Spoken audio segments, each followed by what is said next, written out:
and welcome to the Protocol Town Hall, a weekly guest talk series where we invite researchers, teachers, professionals, people thinking in the field to come talk about protocols, what they're working on, and share some great ideas with us. So today we've got two town halls. This morning we have one focused on sci-fi, a bunch to do here, and then this afternoon we have the memory research group with Kia Krutler. So I would highly recommend tuning into both of them. If you're already here, welcome. If you're catching up on a recording, you have a couple hours to tune into the memory research group. And so today we'll be doing a few things. We'll be showing you the sci-fi contest that we just announced. We'll be doing a little bit of a writing workshop with Stanley Chen, the author of Waste Tide and a consulting editor with Protocolized. And then we'll go into a little bit of a screening of Southeast Asia and a little presentation with Sam Chua. And then we'll switch into a panel with Sam, Stanley, and Venkat. After that, we'll do another discussion period, maybe some Q&A about the contest. Highly recommend checking it out on the website before you make your final submission. There's lots of guidelines to follow. So I'll just kick us off with showing the contest page, which we're very excited about.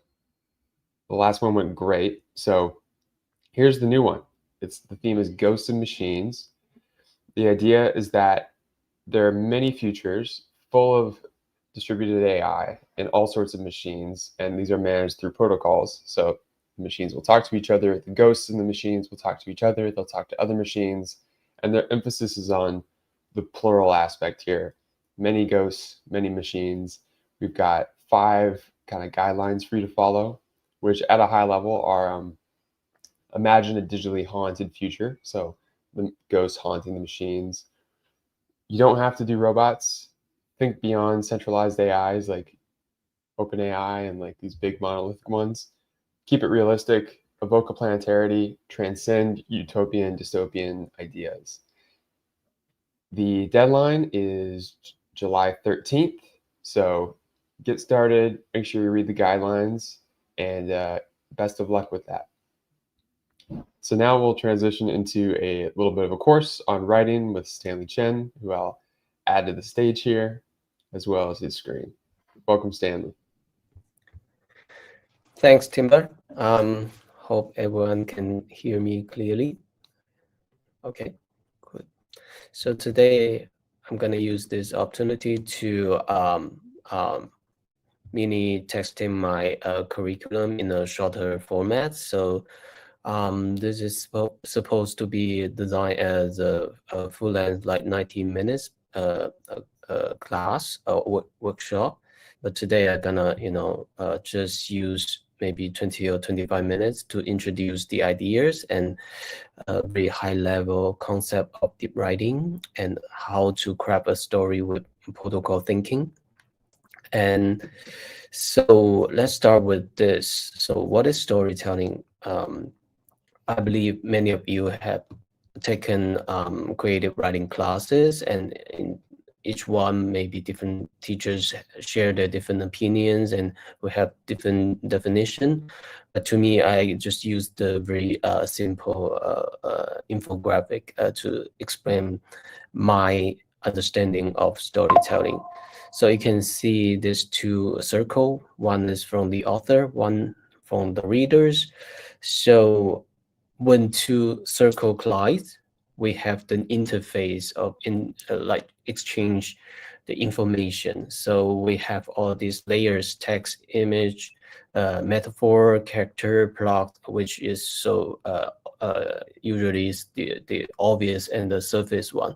And we have the structure underneath, and how when we trigger a certain pattern of emotions, and to abstract a broader sense, we abstract some characters from a specific genre and style. But each one of this, is supposed to resonate in a corresponding way with the reader's circle of consciousness, of their understanding and their previous history of reading. And there is protocol here, how these two parts overlap, and that's where the space of meanings making emerge. So this is what I'm talking about. What is storytelling is the act of creating a space of meanings with using all these elements, what I list above, but not only this, maybe there are more invisible ones. So under certain protocols, which between the author and the readers is a co-making, co-creating of the meanings. It's not only me, the author, delivering, giving all this meaning to the author, to the reader, but we need the readers to input their parts, their experience of reading, their previous history of understanding the genre, their aesthetic preferences, their pattern recognition, and their emotional responses.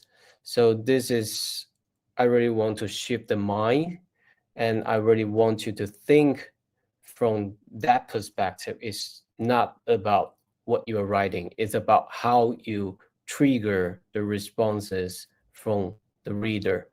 So this is very important to keep in mind. So not only in science fiction, of course, science fiction is a genre which was shaped, you know, for centuries, and also we have this very solid protocol or so-called the consensus of what sci-fi should look like. So there are many different definitions, but obviously when you read a sci-fi story, you understand, oh, this is sci-fi, or this is not. So I have raised a question here. So what do you think the level of the difficulties to change all these um, factors below, like meanings, elements list below, and also the protocols? So obviously, in my opinions, so from easy to change to hard. So elements, which is obviously the easiest factor to change, because you can write in different style, you can use different genre, you can change the plot, you can change the character, etc., etc. It's very easy to do. But meaning, right? Meaning is more subtle. It need co-creation. So it's not I change something, then you can change the meaning making accordingly in your reader's head. So which leads to the protocol, which is the most or the hardest part to change, because it's co-creating. It takes a while. It takes maybe centuries, decades to shape this kind of consensus.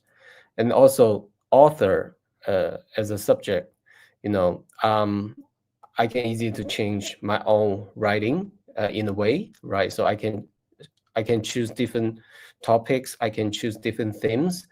I can choose even write in a female tone, like change and shifting the perspective. But you hardly to change the reader's mindset, right? You can choose readers for sure, but you don't know who will be reading your story, right? So it's very difficult to change from the counterpart. So the better we understand the hard part, the better we optimize the easy part. So please keep this in mind. So we have to start from the difficult parts, like the protocols, like the readers. That's how we understand how we build a story together.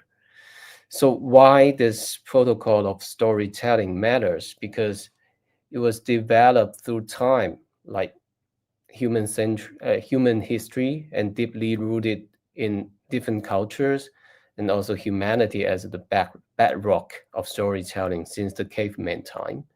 So it shapes the way, like how readers read the story and understand and even feel the story. So this is very profound, and it also is like evolutionary, and it could not be easily changed even you really want to, right? So if you watch a movie, you think, oh, this movie sucks. If you really want to make it a good movie, you could easily change that mindset, because you were trained, you were built, you were embedded in this protocol, like in an intrinsic way.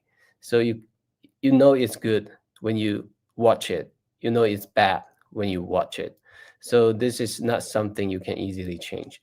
So remember, the authors are also the readers, right? We all started from reading something, starting from mimicking someone else's works.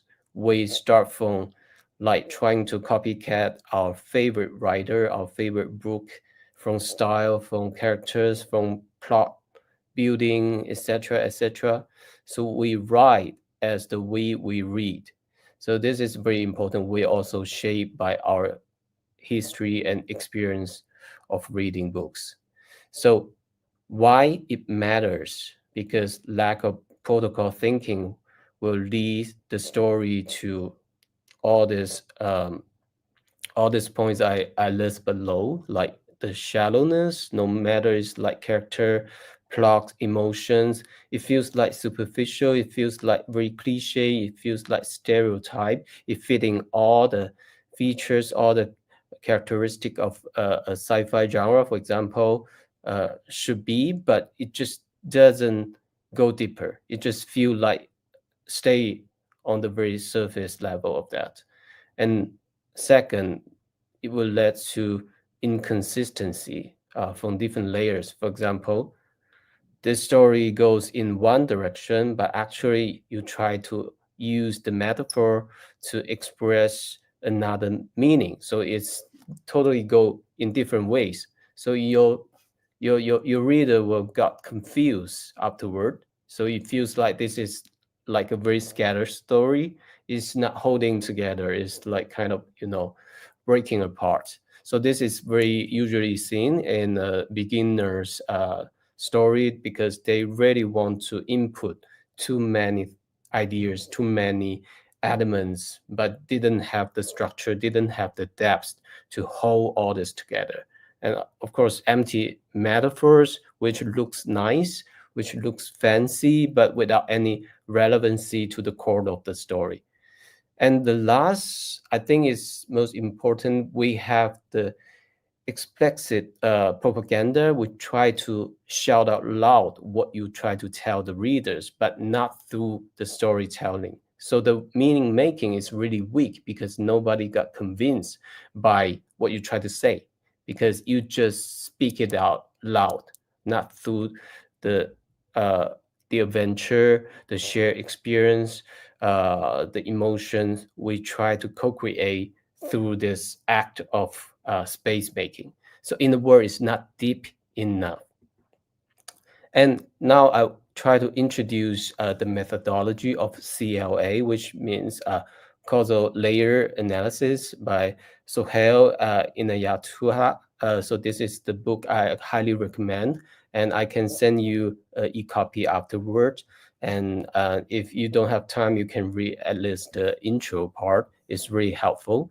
So basically, Sohail, he break down this kind of whatsoever events, incidents, or phenomenon into these four layers. Like litany is the very surface of the narrative, like what happens, and the layer beneath it is the systematic causes, which means the context and the system behind the story. Why does it happen? And the layer below is the worldview and discourse, which means the underlying belief and value, what assumptions inform that. And the lowest, but I think is the core of the story is the myth, it's the metaphor, it's the deep archetype and images make the story universal, and it could echo with different readers from different cultural background, etc. So this also leads to the deep writing practice. I just used one of my story, The Golden Elephant from the book AI 2041. So I'll give a very brief introduction of the story.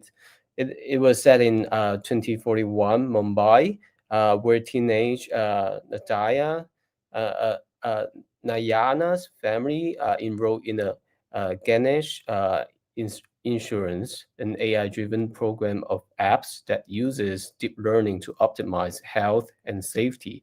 So the system nudges them towards ideal behavior. It also subtly dis- discourages Nayana's romance with Sahei. So Sahei is a boy from a lower caste, intouchable back in the day. So exposing how algorithmic insurance can perpetuate social bias. So this is how I try to break down the story into 4 layers of CLA. So from the very surface level, it is a AI-driven Ganesh insurance technology like nudges Nayana's romance with justified reason for the health and the cost. And systemic causes is because a self-re-enhanced system wielding the data exacerbates cost-based inequality. Because we all know that in India, the caste system already been banned legally back in maybe 70 years ago. But of course, uh, from a deeper level, from the social structure level, from the language, social behavior, interaction, education, job market is still there. So the AI system, because it was designed by this kind of re-enhancement and subject optimization logic, so it just dig deeper and emphasize all this data bias out of it and make it even bigger. So the worldview discourse layer, it shows us is asking a question. So what kind of life is really worth living? Is really determined in a safe, ideal, idealistic way, or it allow people to have certain kind of free will, even it's a kind of risky. So the lowest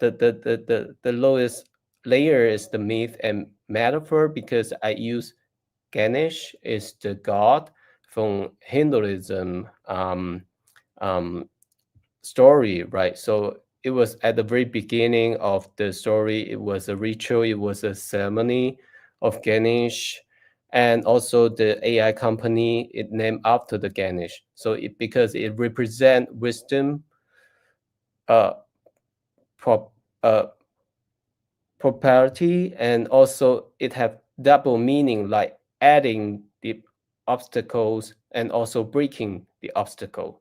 So this is something I try to make the story not as simple as it looks like, but it has different layers based on the culture, based on the specific concept and also the deeper cultural and mythological meaning I try to build up and make people to think deeper. So every time when we finish the story, use this checklist for revision to see does this scene answer all this question, what happened, why, under which belief, and with the resonant myth. So remember, deep writing can be simplified easily equal to plot plus context plus worldview plus myth. So a single contained metaphor can transform a scene from shallow to profound. So I think this is quite helpful when I'm trying to finish some of my stories. Sometimes it feel like cheesy, sometimes it feel like cliche, but when you think in that way, you recheck and you revise something and you think and see things in a different way. So last but not the least, I want to talk a little bit about the AI. So because we have all this AI model nowadays, even like you don't want to use it, but sometimes you just have to. I mean, so the question about like can machines can be creative actually is an irrelevant question. To me, the even more important question is can human be more creative with the help of machine? So this is also resonate with our context, force to come, goals and the machine and the goals. So I use this like step-by-step process from one of the AI tool I use, Write. So you can see how they break down all this writing process into different module. But what I'm talking about is we try to understand what AI, what machine is good at, and try to reflect on humanity, what human creativity supposed to be. So I list out all these questions which humans should definitely going after to emphasize, to dig deeper of our advancement compared with AI writing. So this is also help us to think, to write, to feel, to interact, to reflect in a deeper way. So also some resources I can send. It's a short essay. It's gonna be published soon, I think later this year or next year, about the 21st century of writing. So it's an anthology. So this is one piece from them, and also it's a teaching materials for my class, and also the CLA framework, the intro chapter. I think is quite helpful to help everyone to understand and start our practice. So thank you. I think this is a very preliminary teaser for the full curriculum. So looking forward to have exchange ideas. Any comments warmly welcome. I'm looking forward to have more engagement with every one of you. Thanks. Thanks, Stanley. That was great. I'll give people a couple minutes to think of a question. And one I had for you, though, is do you feel overall optimistic or pessimistic about the future of sci-fi now that people have these LLMs and access to them? Right. I think sci-fi basically is the genre could be challenged for now, because I think the genre itself urgently need to be renewed, and because it's it evolved through time, but now it seems to me it's a little bit stereotype, and everyone, maybe different countries, different society, they have their own expectation for the genre, but to me it's not enough. So basically for China is fell into this kind of national propaganda kind of thing. So as you saw from like the several movies, Wandering Earth. So I think that's really damaging the nature of the genre, because it's supposed to be avant-garde. It's supposed to be experimental. It's supposed to be something fresh and new. So I think we should try our best to reinvent the genre. Even like I'm thinking about use some new terms, some new terminology, like not sci-fi but something else. But yeah, let's think about it together. Maybe protocol fiction. We've got a good one here from Spencer, who was a very competent writer in our previous contest, who I'm sure will be entering into the most recent one we announced. How can writers of science fiction navigate the tension between reader expectations, meaning-making models, and science fiction's proclivity to push and challenge these, even on a word usage level, like Heinlein's famous "the door dilated"? Yeah, so the Heinlein example is a great one. So to me, like science fiction is closer to poem, to poetry, in the sense of this kind of so-called cognitive estrangement. So it used this metaphor in a distant way. So the more distant we use the metaphor, and the bigger space we create, cognitively, we try to help people to think, not in an easy way, but you have to you have to get through this kind of cognitive difficulty and barriers to get there, to understand what we're really talking about. So this is, I think, it's very special, very unique about sci-fi as a genre. And also I think we should read more poem. to me, I just use a lot of poem in my story as well. I think it's really helpful. And also I try to play around with this kind of different medium, so I put some installation in my story. So I use the words, use the text to build up something, it's create some kind of like multi-sensory experience even with the text. So I think this is something, because I used to work for VR company, a VR startup company. So I think this is quite fascinating, because we human can only by reading, you can create this kind of multi-sensory imagination in your head. So you don't need any drugs, you don't need any you know a supplement or like equipment to create this hallucination, but just use text. So I think this is a very good question, and also very good practice for everyone, and also challenging for sure. Yeah. Awesome. Well, I will thank you for answering the questions. I'll bring on Sam now to talk about Southeast Asia, what's going on over there, and his project. Thanks, Stanley. Hey, Sam. Welcome to the show. Timber. Hi, everyone. Are we doing the trailer first, or is there a specific sequence we're going to do Let's this do in? the trailer first and then do your talk. Okay, I'm going to try and play it from the StreamYard. Let's see. Do you need... I might Do you need have to to add do it it, to the or... stage for you. Okay. Yeah, you can just play that. That's the Southeast Asia trailer. So while Timber's doing that, hi folks. Oh, there you go. Okay, enjoy.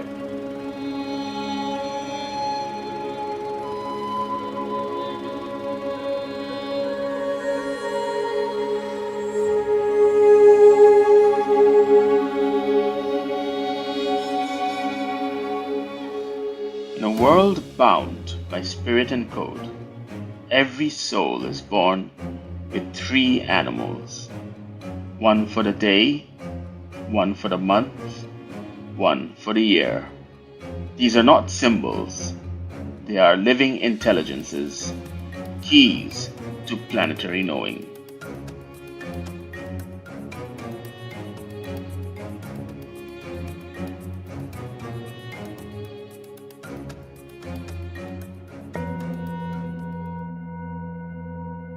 Speaking on behalf of Troopback Lake, we have a responsibility to be balanced in how we manage the commons.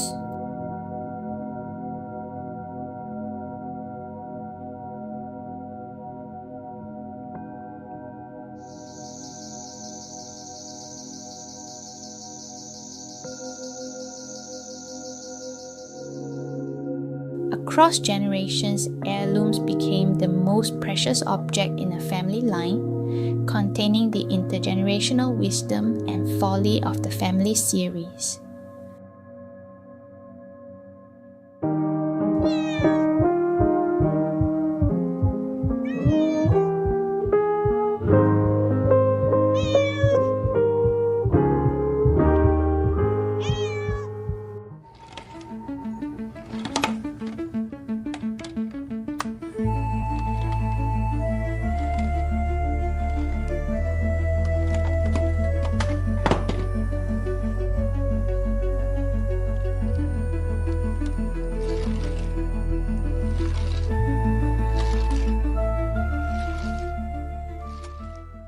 Those born on Sunday are protected by the noble Garuda, half man, half eagle, a being of righteousness. Those born on Monday are guided born on Tuesday. Wednesdays, children carry wisdom and memory. I was born exactly at midnight.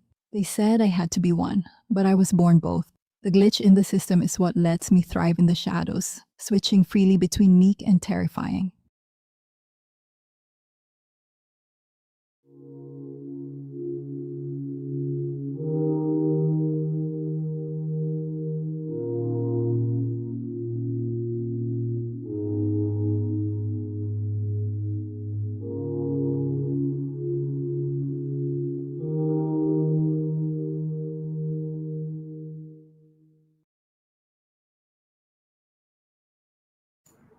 Okay, I kind of launched us into that without much of a preview, but now that it's played, do you want to give an explanation about where it came from and its significance? And then you can go into your presentation. Sure. So yes, that was about 3 minutes of essentially a trailer from a collection of about a dozen videos that were made in the recent workshop we did. There's more in the slides I have, so Timber, if you can pull those up, I'll begin to talk through those. So my name is Sam. I was one of the main co-organizers and facilitators for this workshop. So I'm just going to talk through a bit more background around the videos you've just seen before, the panels and all that. But if you have questions, you can begin to put them in the chat. So what we've just seen is the trailer video from Southeast Asia, and you've all seen the website southeast.asia. So what we had on Southeast Asia was a set of videos. So all the videos that we created in the workshop, a set of artifacts. We created a small gallery of artifacts, different things you saw in the workshop, heirlooms and other things, as well as some of the concept imagery that folks had made in the workshop as well. You see this like Southeast Asia travel poster that was created. And today, in conjunction with the launch of the contest, I'm happy to actually announce that we are adding a few things to the site today. I'm going to talk a bit about the workshop and how we created it. There's a lot more detail on the website. We're also launching a protocol design fiction canvas, which is one of the tools that we use to develop a lot of the ideas that you see in the videos. We're making that open and accessible. And also talk a bit to some of the ideas that we've written up in an essay called The Sea of Distributed AI. So let's start with a bit about the workshop. So the workshop that we did was called the Klongs and Subaks workshop, and it ran in April 2025. It was specifically a protocol design fiction workshop on open distributed AI and blockchain protocols in Southeast Asia. So you get a sense from the background, like the combination of the rice paddies and maybe the layer of technology that this workshop was about. We brought about 30 researchers together. Over a dozen countries were represented. We spent about 5 days in Bangkok, and we were co-imagining different worlds, and we chose to do it in the medium of video. And from Monday morning, where we opened up the workshop, to Friday afternoon, where we began to screen them, that was a really packed 5 days. We conceptualized the workshop as a protocol design fiction studio, so maybe building off Stanley's kind of like theme of like finding new names. And the idea of protocol design fiction is to really like connect the protocol layer with the world building of good fiction, but to really add an intermediate layer of design where, in order to make a world more vivid and rich and realistic, think about different like designs that you can build into it. It could be an object or device, but it could also be an institution or policy or protocol in this case. And the whole week was designed a bit as a studio for that. To give you a sense for the kind of work we were doing, right? Imagine a society that's agricultural, water dependent, populated by guardian intelligences, such that it's safe enough that you can not protect the water channels, but people share them. So imagine such a society exists, and like this could be an example of a protocol design fiction, a society that has certain protocols that allow certain kind of equilibrium to exist.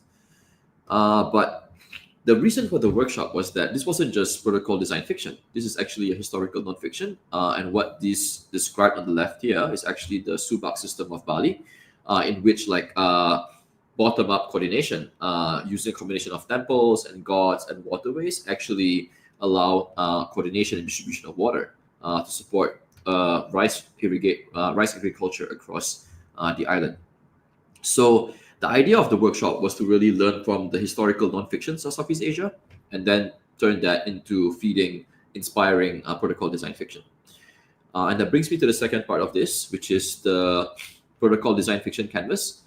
So the general process we went through in the workshop for creating the worlds was starting with ideas and strange rules, going then to artifacts, and then going through worlds and then stories.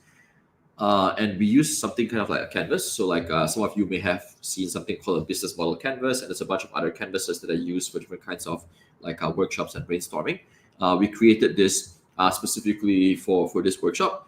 And we're now like launching it on the site as well, so you can use this for your brainstorming, for the contest, and for other sci-fi you might want to be making as well. So last bit is we released an essay today called "The Sea of Distributed AI," and the idea behind this is to go back to really what was the workshop about. The video you saw had a lot of like animals and like technology and all those things, but a core part of the question behind the workshop was really like what distributed AI futures might exist, maybe inspired by the context of Southeast Asia. And what this essay does is that it builds upon like 10 of the strange rules that we used when developing the world, and then kind of like extrapolates them into kind of 10 traits of Southeast Asia, but specifically through the lens of AI distribution. So there's the 10 are here. They're detailed in more depth on the essay, but I'm going to highlight just 3 to walk through since we have quite a short time. This could be a whole talk by itself. So one of the big themes in the world that came out was the idea of zodiac segmentation, in which you have basically the populations divided by the different zodiac animal systems. So for example, there's the Burmese zodiac, which has different animals for the day of the week you were born on. That was the Monday, Garuda, and other things that you saw. And in the world of Southeast Asia, this timeline has it such that basically the governments chose to allocate which AI company service is assigned to each person based on the day of the week they were born on. So if you're born on Monday, you get the Garuda companies like AI and all that, right? And so this is an example of distribution of AI, but in almost an inverse kind of way, where you're actually distributing which users each company can access. And it's a way of mitigating each company's kind of like market control or range. The second kind of AI distribution pattern in this essay is how the idea of family heirlooms actually. So the heirlooms basically are devices that the family can talk to, and because the heirlooms are there and they can outlive the family, and families tell them essentially anything and everything, they become the longest lived members of the family. And you can imagine these become really like family treasures, right? All the secrets and knowledge is there. And so in this imagination, the heirlooms become really precious, they become protected, the family's most precious stuff, and you can be sure as hell these families are not sharing these with the government, right? So that these devices end up actually distributing memory and knowledge between public and private spaces. And it's a different kind of like distribution, again, in the world of AI, but that actually has a lot of societal outcomes. And the third example of distributed AI distribution in the essay is broadly, you see that this whole world is one of haunting, and the reason it's called Southeast Asia is because there's a kind of neo-animism about it. And this is not the haunting of hauntology, which is being haunted by like maybe regrets or like broken dreams from the past. This is actually a technological haunting, where you take a forest or a tree and you actually like infuse AI and into such a way that the AI lives with the tree and begins to take on a sensory experience and intelligence that embeds itself in that space and becomes an agent or a guardian or spirit of the space. So it's a machine-made ghost that you put into there, right? But in the imagination of this world, it actually means that by installing ghosts across the world, you're able to actually distribute agency and autonomy, sense-making and care across the world, right? So the commons that you saw is probably facilitated because there's guardian spirits for the lake. And these are not like fuzzy-wuzzy spirits in the kind of like, do they exist spiritual sense? These are actually AI-created spirits, because they're embedded in those spaces. They take on a life and experience and intelligence of their own that's connected to that place. So there's a lot more in the essay, which I encourage you to look at for some inspirations, perhaps. And I think our hope is that the essay gives a bit of what Stanley was talking about in going a bit deeper beyond just the surface layer stuff and getting to some of the structure and protocol of the world, especially on the angle of AI distribution. So that's a bit of some background about Southeast Asia. Please check out the website and jump into it, and hope the starter kit gives you some inspirations. It's a world haunted with beings, and we hope an example of maybe a commons hardened through haunting. And the last bit I'll close with is that as part of the contest, in a couple of weeks, we'll be hosting a good ghosting science fiction workshop. So what does good ghosting or haunting that actually creates like good social outcomes look like. I will use that as inspiration, maybe drawing on some of the patterns and the lessons we've taken today. We're going to do this in person in Chiang Mai in a couple of weeks. So if you're in Asia, close to Chiang Mai and all that, and interested in this, you're welcome to start, of course, creating your own like ideas and science fiction and submitting something. But if you want to find a weekend to kind of sprint together, this could be fun to have you there. And with that, I think that's it. So I'll hand back to Timber. Thank you. Awesome. That was really cool. And I think that workshop's going to be something that everybody in the area should go to. We're going to do a little bit of a panel now. So I'll add Stanley and Venkat to the stage to kind of fill out the panel. We'll talk about, the theme today will be scene making. So both building a scene of science fiction and a broader scene of study around protocols. What does that look like? Why is it important? How do these scenes help contributors? Hi, Stanley and Venkat. And I'll start this off with a question for Stanley. What scenes that you were a part of helped you develop as a writer? And what do you think the key ingredients are for a successful scene? To take the machine and the ghost as example, I actually have quite a few stories about could fit in the category, and one of the most interesting scene from my story, Buddhagram. You can see it's Buddha plus gram, so like Instagram. So actually, it's a scene started from my own life experience. So I was used to be a marketing guy, you know that. So I have all this meeting about like how to package all this ideas and technology, and whether very fancy or PR or marketing gimmick, So I just came up with this idea, like a bunch of tech guy came up with this idea. How about we invite a guru, a Buddhist guru, to give a chanting, a sacred blessing to our app. So give it some magical chant. So this is the scene and emerge. So it's bringing the tension. It seems like totally irrelevant. It's totally impossible and ridiculous. But what the writer should do is make the impossible possible, right? So you try to find how to connect the dots, and you have to look into just like the past finding. You have to find all possible way to make it compelling and convincing simultaneously. So I think this is how I try to push myself into this kind of that end, and that's the space where usually all the creativity came from.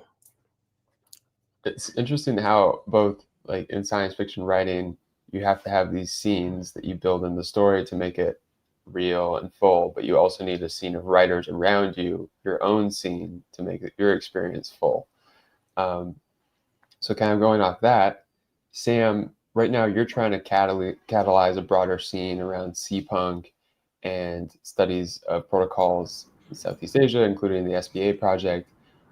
What's the connection between science fiction and broader culture?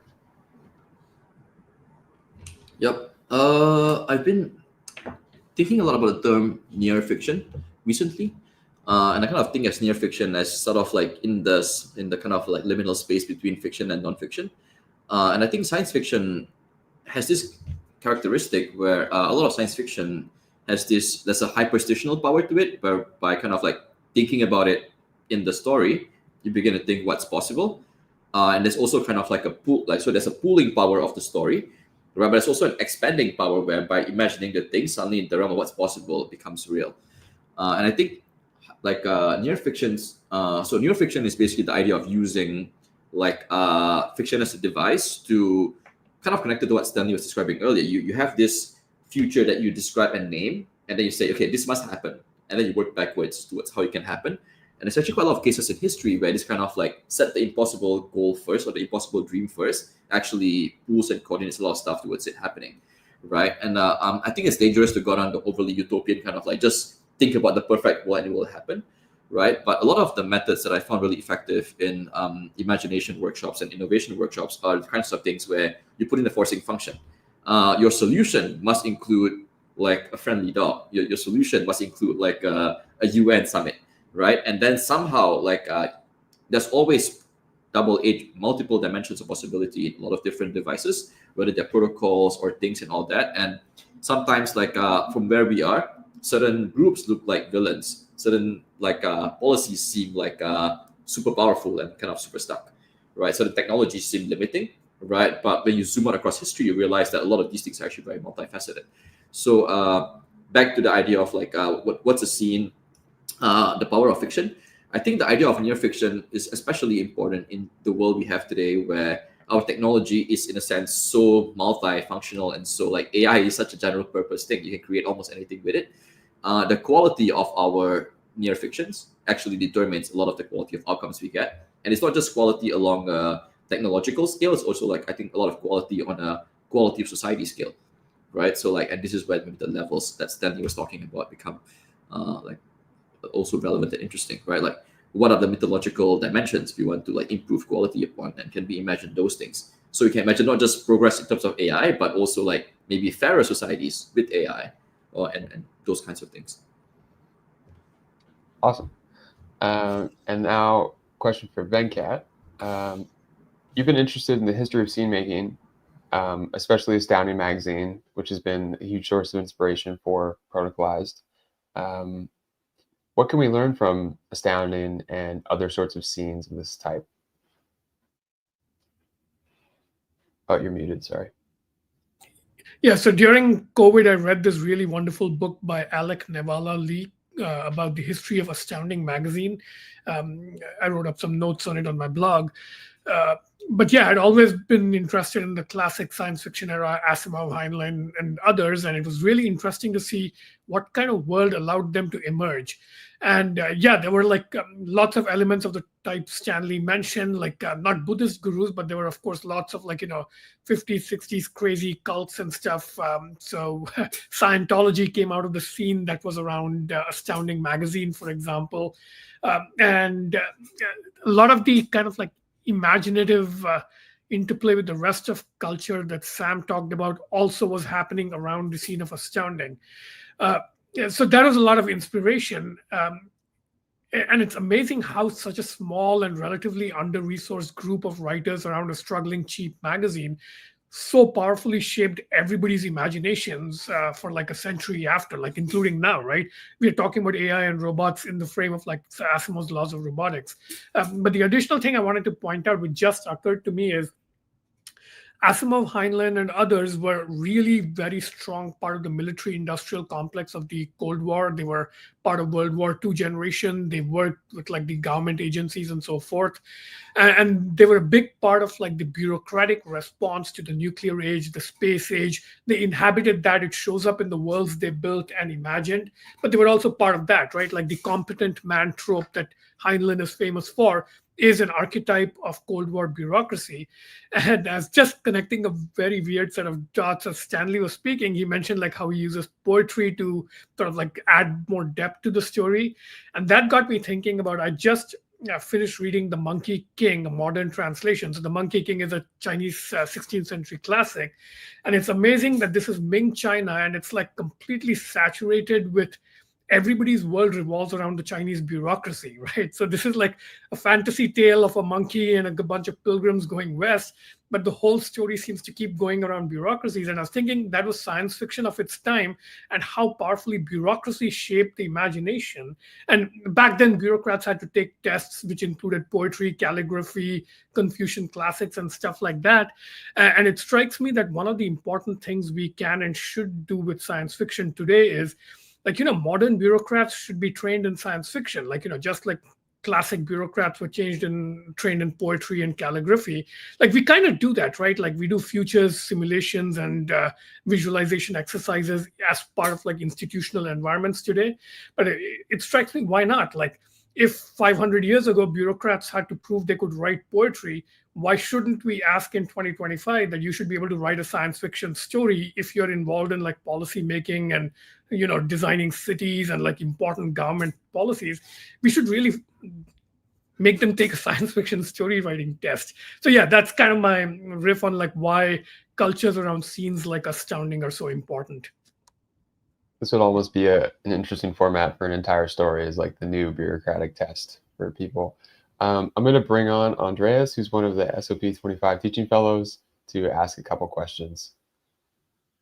Yeah, it was super cool to see, Sam, your video. Congrats on that. And Stanley, I was really inspired by your description of how you think about storytelling.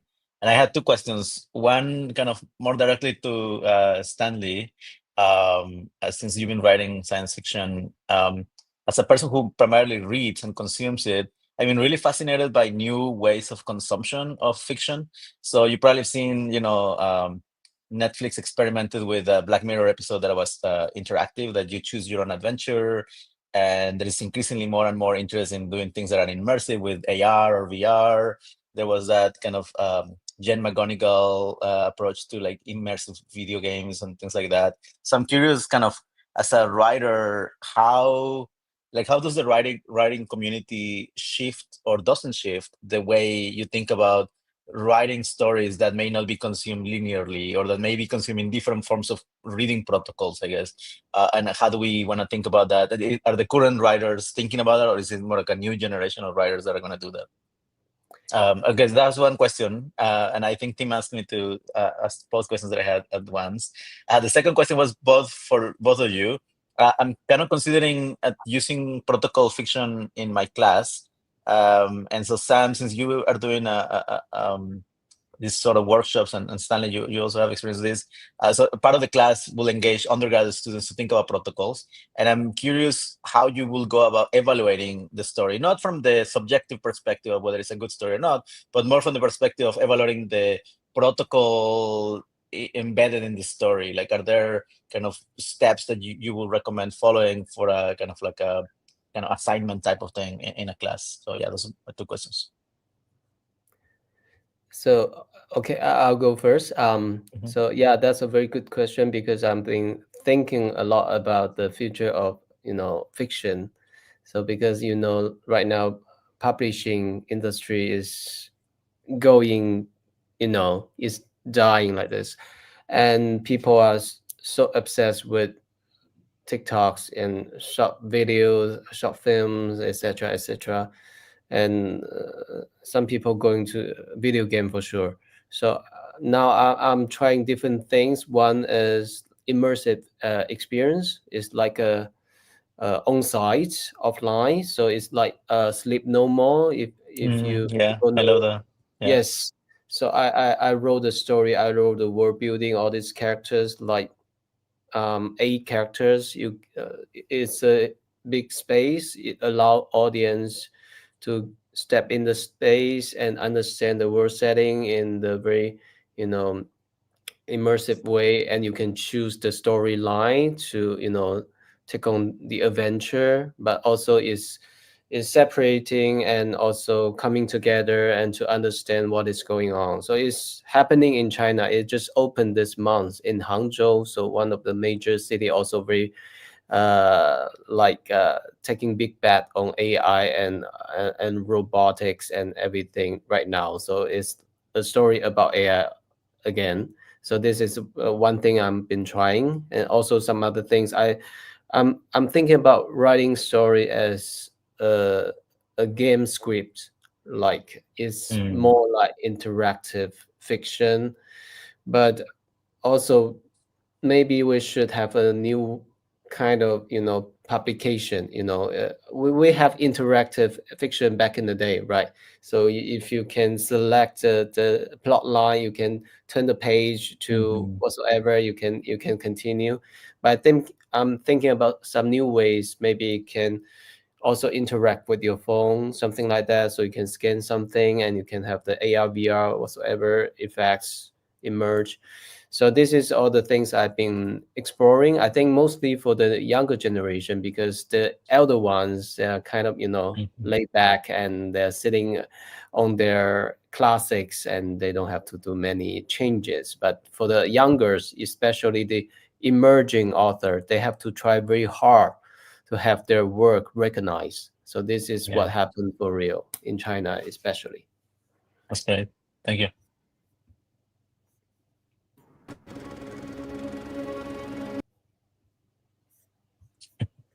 That wasn't me. Am I still responding to the question, or do you have time? Sure. Or? Yeah.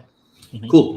So I share a lot of enthusiasm for like new formats and experimentation. There's a lot of changes going on, but at the same time, the total amount of time people are devoting to consuming media and immersing in it is actually probably a record high in history, right? So there's a lot of like attention going that way. Is how much of it's going to be generative and interesting? I think is I guess a creative question. One thing I think that's possible now is really agency. Like the kinds of immersion and like especially in games where you make choices and the choices can have consequences that reshape the game. I think is really an interesting space for like I think fiction and storytelling. Right? There's this quote that says like games are probably the only medium where the consumer can feel guilt, right? Because you make a choice and then it's your choice, not somebody else's choice you're watching. So you're not watching, you're actually participating. And I think a lot about that question.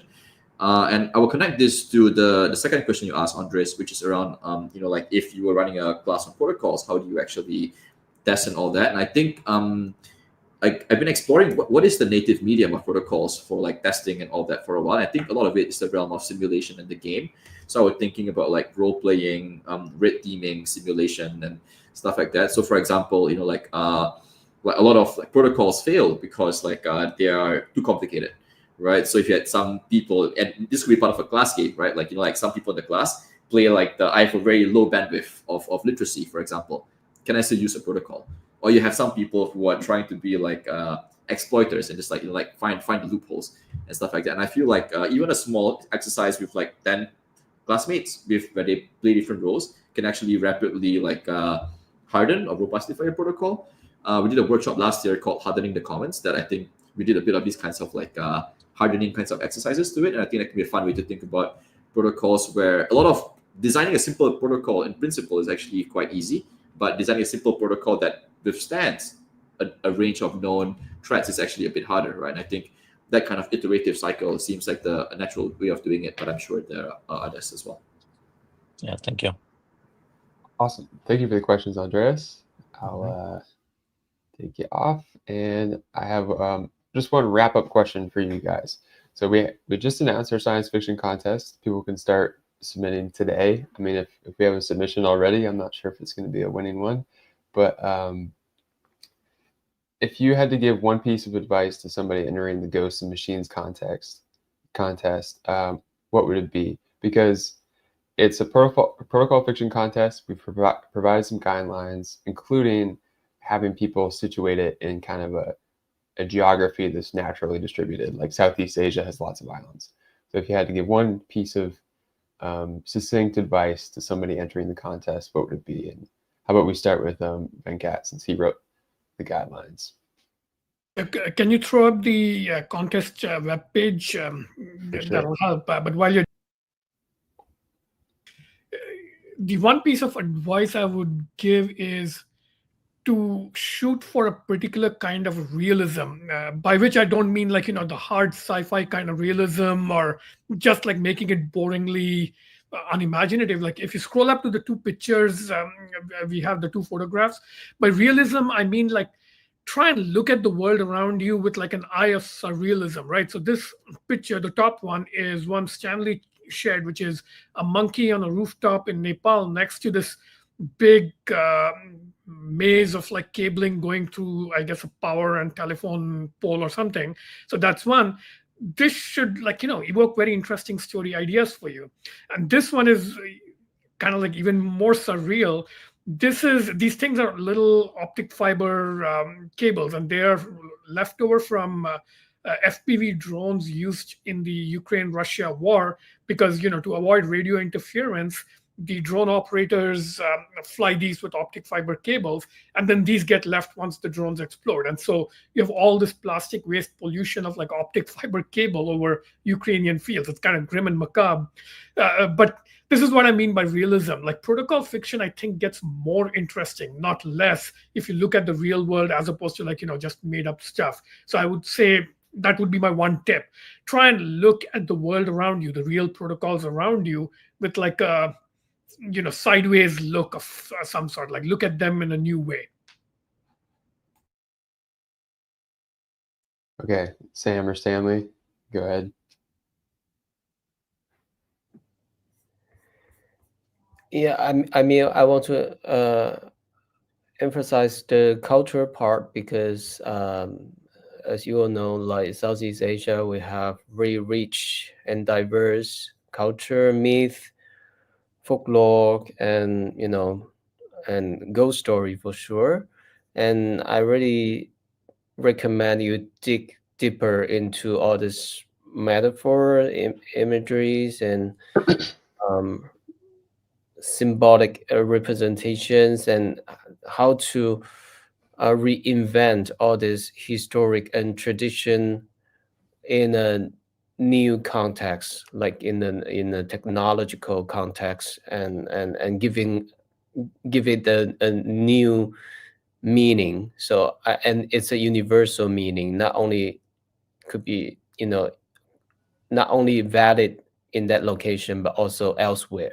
So this is what I mean. We have to go deeper but also think bigger. Yep. So two words, surprising agency. I think a lot of stories tend to go down the path of like predictably like power ends up certain places and all that. But I think some of the most interesting things about protocol technology and sci-fi is that every new technological change finds different parties that didn't expect to have things that they could do, or like creative users of technology come out of that. And I don't know if this is a tip for winning necessarily, because I'm not on the judging panel or anything, but I think from an interestingness of story as a reader, I think like surprising agency, finding ways in which technological changes create new players, new maybe punks emerge, or like new surprises come out, is often, I think, something that has really thought through the traffic jam level of sci-fi, not just the car level of sci-fi.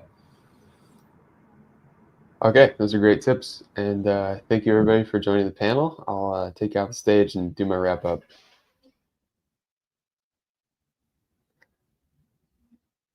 Okay, this has been a really great packed agenda today, and yeah, I highly recommend applying to the contest. It is live now on our Substack.